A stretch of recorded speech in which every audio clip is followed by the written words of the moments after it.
São 8h17, Michele. Tem uma expectativa também de um cessar-fogo entre israelenses e o grupo Hamas, lá em Gaza. E para falar sobre esse avanço de negociação para uma trégua, nós convidamos aqui o João Miragaia, historiador, assessor do Instituto Brasil-Israel e apresentador do podcast Do Lado Esquerdo do Muro. O João que mora em Israel já há um bom tempo. João, bom dia para você. Obrigado por atender aqui a Nova Brasil mais uma vez. Bom dia, é um prazer. Ô João, dessa vez parece que caminhamos para uma trégua, para um cessar-fogo, quem sabe até uma troca de reféns. Dá para ser mais otimista dessa vez ou você ainda tem cautela? Olha, quando a gente trata desse tema, a gente nunca pode colocar a mão no fogo por um acordo vindouro. Mas aparentemente, dessa vez, o acordo está mais próximo do que nunca.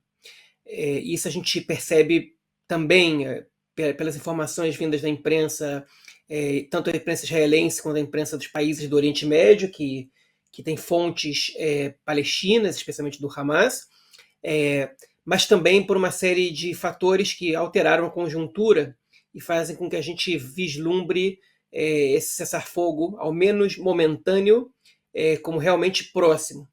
E acho que o fator que mais me faz acreditar que ele realmente está chegando é que toda a rede de comunicações aqui, dos meios de comunicação que são pró-Netanyahu, eles ontem já estavam admitindo a possibilidade do cessar-fogo. Ou seja, já não havia mais uma tentativa desses grupos de sabotar, de pregar contra esse acordo, mas justamente resignados com a possibilidade do acordo, uma vez que eles, por definição, por via de regra, eles são contrários. Então a gente pode dizer que a gente está mais próximo que nunca, e o deadline imposto, né, até pelo governo Trump é até a sua subida ao poder. Então a gente pode acreditar que até o dia 20 a gente vai ver esse cessar-fogo sendo colocado em prática com a troca de reféns por presos. Ô João, ajuda a gente, os nossos ouvintes, a entenderem um pouco melhor quais os principais pontos que as duas partes cederam para que isso ocorra e também a importância do Catar em toda essa negociação. Olha, o Catar é o país que faz a mediação entre Israel e o Hamas desde o início da guerra praticamente.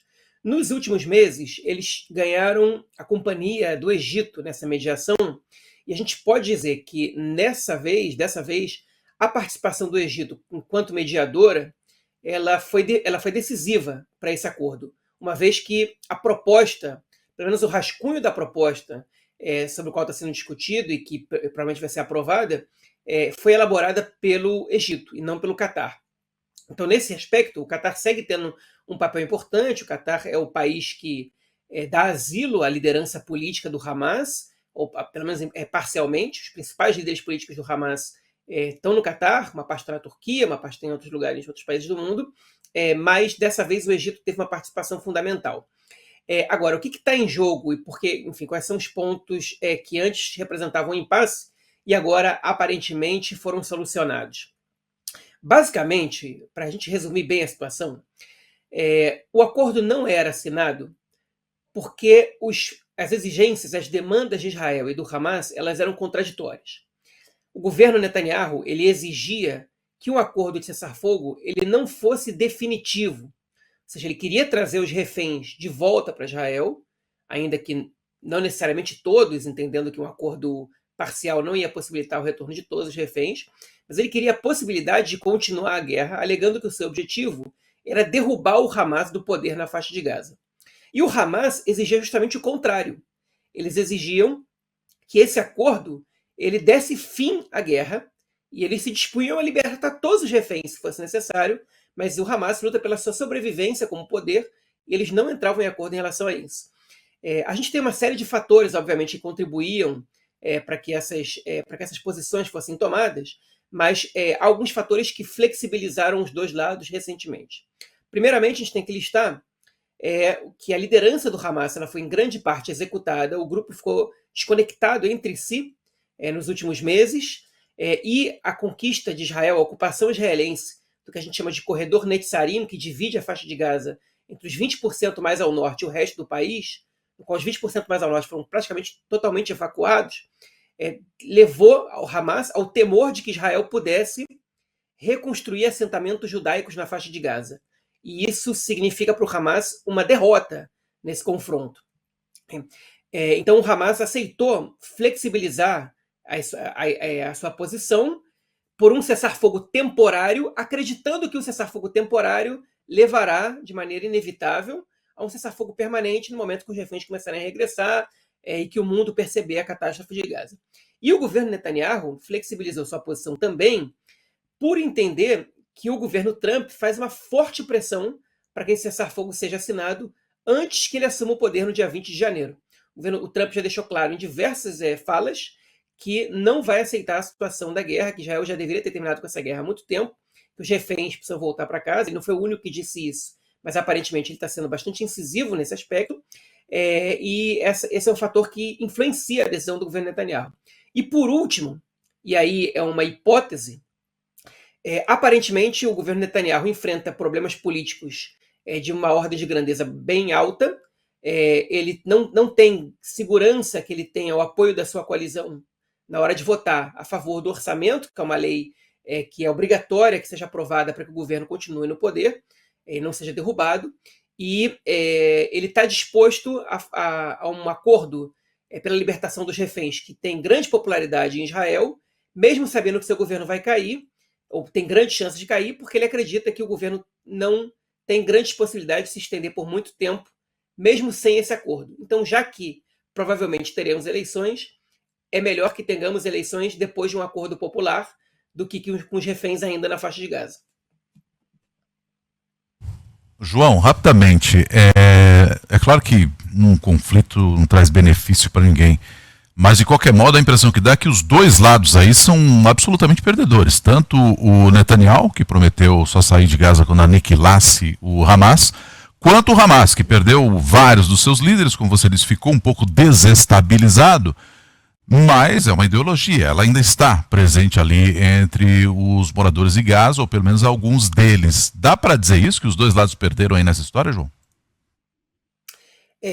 Eu não diria efetivamente que o Hamas é um lado perdedor. Certamente o povo palestino, especialmente os moradores da faixa de Gaza, esses perderam praticamente tudo que tinham, né? Quando não perderam entes queridos, que é difícil encontrar um morador de Gaza que não perdeu ninguém. A gente tem uma situação na qual hoje 86% de toda a construção em Gaza ela está parcial ou totalmente danificada. Já não pode mais, as pessoas já não podem habitar em 86% das construções de Gaza. O governo israelense certamente, porque ele colocou objetivos que são impossíveis de serem alcançados. Por meios militares puramente, não há como derrubar o Hamas. Você precisa de uma solução política, de uma alternativa. E o governo Netanyahu, ele não tem essa opção, justamente porque ele criminalizou, ele deslegitimou, melhor dizendo, a autoridade palestina enquanto alternativa ao poder, igualando esse grupo ao Hamas. Quando a gente sabe que não é a mesma coisa, está longe de ser. Então, como ele não tinha uma alternativa ao Hamas para criar um projeto político de governo para Gaza, ele ficou sem solução e era uma guerra que estava fadada à derrota, se você estabelece esse objetivo. Agora, o Hamas eu não considero que saiu derrotado, porque se o objetivo do Hamas era a sobrevivência nesse confronto, a perda de líderes, a destruição do seu armamento e da sua estrutura militar, ela não necessariamente significa uma derrota, porque o Hamas conseguiu debilitar o Estado de Israel, conseguiu levar a questão palestina para o centro do debate novamente, e conseguiu também impedir, ou pelo menos paralisar, as negociações de paz entre Israel e a Arábia Saudita naquele momento, que aparentemente elas não terão um retorno tão rápido assim. Então, do ponto de vista político, o Hamas sai vitorioso nesse confronto, embora às custas de muitas vidas e muita destruição na faixa de Gaza, obviamente em Israel também.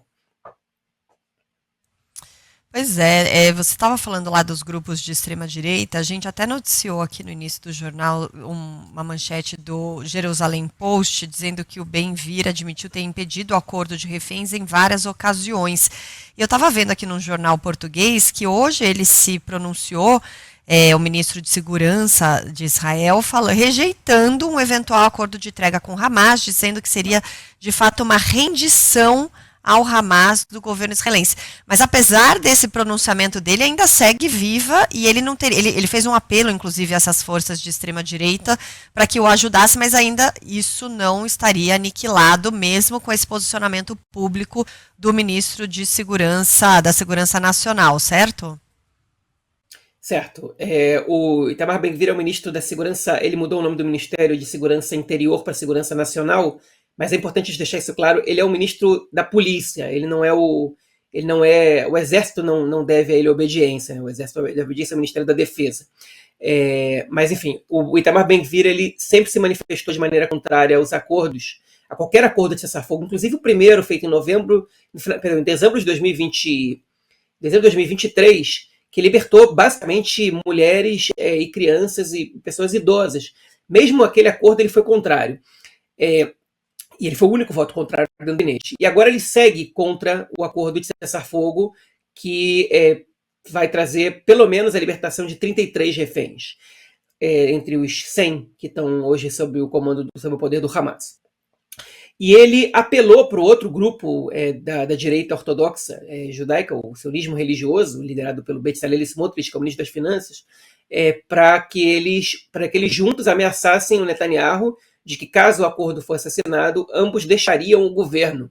E isso acarretaria na queda do governo e na convocação de novas eleições, caso eles realmente tomem essa atitude. Mas o Smotrich, ainda que seja também contrário ao acordo, ele não respondeu de maneira positiva. Ele não respondeu sequer a esse chamado do Ben-Gvir. Ele deixou a questão no ar, o que significa que ele pode deixar o governo ou não. Mas eu acho que a pressão internacional e a compreensão do Netanyahu de que as eleições elas acontecerão mais cedo ou mais tarde vão fazer com que esse acordo dessa vez aconteça. E isso na verdade, isso representa uma crise dentro do governo, mas é uma crise que já se prolonga há algumas semanas. O Ben-Gvir, por exemplo, ele chegou a votar contra a primeira votação do orçamento, recentemente, por conta de uma questão financeira, uma questão orçamentária para o seu ministério. Ele queria aumentar o salário dos policiais, e o orçamento israelense atualmente é um orçamento de muitos cortes, porque houve muitos gastos com a guerra, e ele pôs o governo em risco quando ele orientou a sua bancada inteira a votar contra o orçamento, uma vez que a lei do orçamento ela condiciona a permanência do governo. Então é uma crise que já vem se prolongando, e aparentemente tem grupos que estão somente esperando o melhor momento para abandonar o governo e para ir para eleições. Eu acho que o Netanyahu já se deu conta, e por isso dessa vez ele não teme esses grupos, e esse acordo deve sair. Se eles vão cumprir com essas ameaças ou não, aí a gente tem que esperar um pouco para ver. Tá certo. João Miragaia, muito obrigado, viu, João, por trazer aqui a tua explicação pra gente, esse lado e essa visão de quem está exatamente aí em Israel. Muito obrigado, um ótimo dia aí para você. Bom dia para vocês também, até a próxima.